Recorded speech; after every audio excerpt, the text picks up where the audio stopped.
In this video, I'm going to talk to you about an article by Horace Miner entitled Body Rituals Among the Nacirema.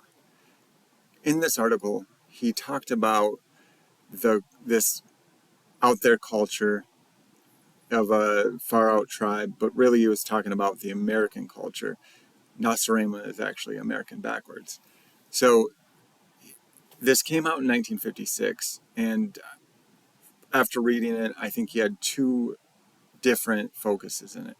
One was to just point out kind of the absurdity of culture in general and how we overanalyze something that's different to us when really, if you take it from an outsider's perspective, some of the stuff we do is pretty weird as well. And he also was looking at how those in his profession glamorized or just fetishized these different cultures, and how they'd really need to take a step back and reevaluate. So he talked about this culture of the Nacirema and how they had these ritual shrines in every home. And rich people had multiple shrines, but everybody had at least one. And as he's going on, you can figure out that he's actually talking about bathrooms. And then he talks about in these bathrooms, they have the toilets and the sinks, and how rituals are done at the sink, where he talks about oral hygiene and the importance of oral hygiene, and how there was a lot of emphasis put on having good oral hygiene, meaning you're a good person, and if they didn't have that, that was some kind of evil in the mouth.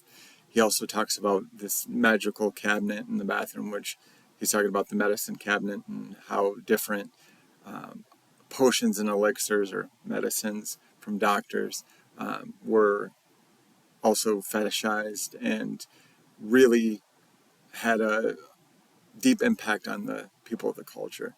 He goes on to talk about a lot of different things about hair care, and he's talking about them in a way that makes it feel grandiose or like out there, but he's really just trying to point out the fact that we're just as weird as anybody else, or it's just as different as anybody else. We just have certain focuses, and he really talks about those focuses being really superficial, what people look like.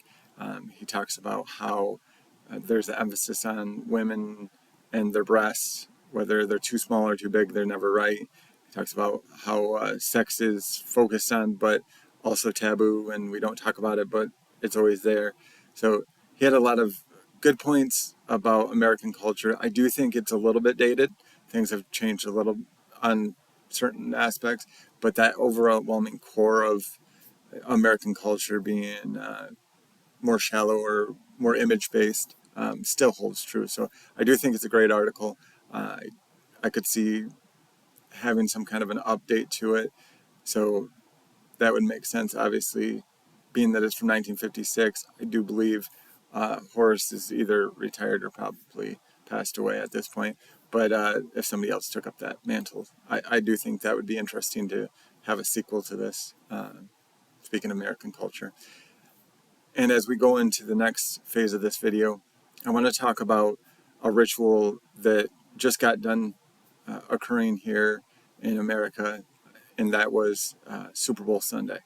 And it ties to a ritual that we've had in America for decades, but that has changed, morphed, and kind of died off, and that is destination television. See, back in previous decades, the American population would have certain shows that everybody would watch at the same time.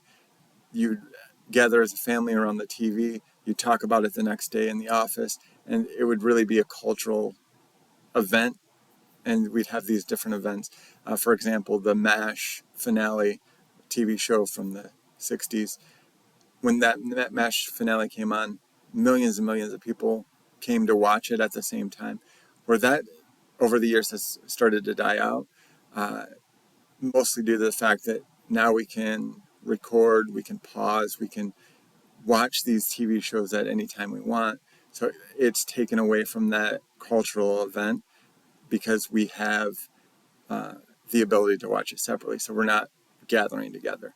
Also, we have a ton more options of entertainment now. So instead of just having a few stations where there were those destination shows, there are literally thousands of different ways to consume media and consume entertainment, which include YouTube videos like this one today.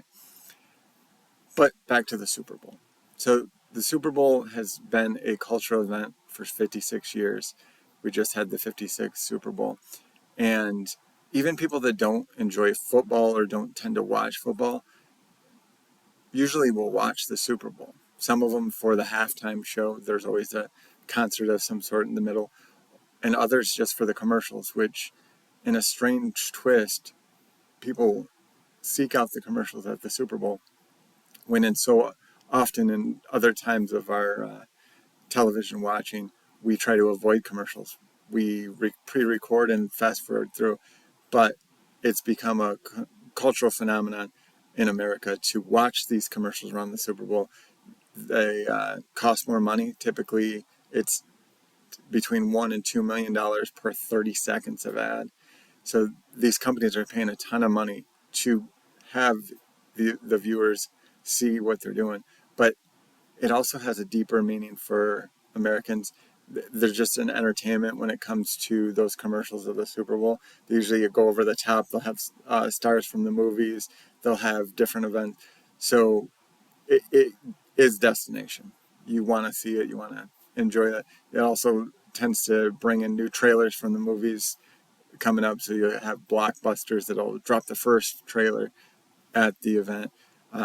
As time's gone on, though, they've morphed even the commercials themselves to where now typically they'll send you to a website or they'll send you to a different destination, an app on your phone to try to draw you in and pull your attention for more than that 30 seconds to 2 minutes that these ads run. So back to the cultural significance of this. Like I said, though this practice has been dying out or slowing down over the years because of those advances in technology and those different ways of consuming media, the Super Bowl still holds steady.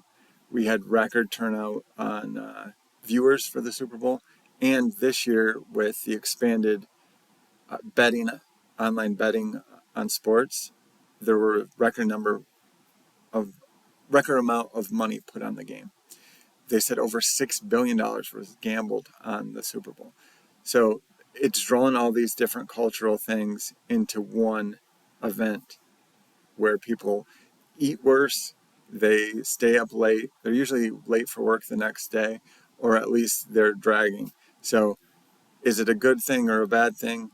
It's still a cultural tie. You get to spend time with those different people, but there are definitely negative aspects to it. W. Russell Newman, in an article titled Television and American Culture, spoke about television. And he said, cultural polarization hypothesis predicts a negative correlation between analytical interpretive indices and education level.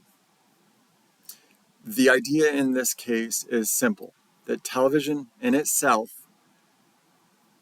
is the prime cultural enterprise of the masses. Presumably, television functions for the less educated as plays, books, and the serious arts do for the more educated. That meaning, television is for the less educated masses. That's the belief. There is some truth to that, but I would argue that especially in events like I talk about with the Super Bowl, it brings in all different demographics. Overall, though, I would say this is a good indication of how, even though many aspects of American culture have changed over the years, we still get drawn to some of those older habits and those older cultural rituals like the Super Bowl, because there is a little bit of that nostalgia. There is the overwhelming need to gather together and to have that group shared experience that we lose a lot when it comes to these different methods of consuming and the segmented audiences and just in general, like there are more options. You can literally find a group for any type of behavior, any type of interest. But the flip side of that is there isn't as much of the communal environment where everybody's coming together. And one of those last relics of that is the Super Bowl. So overall, I hope this was an educational and entertaining video.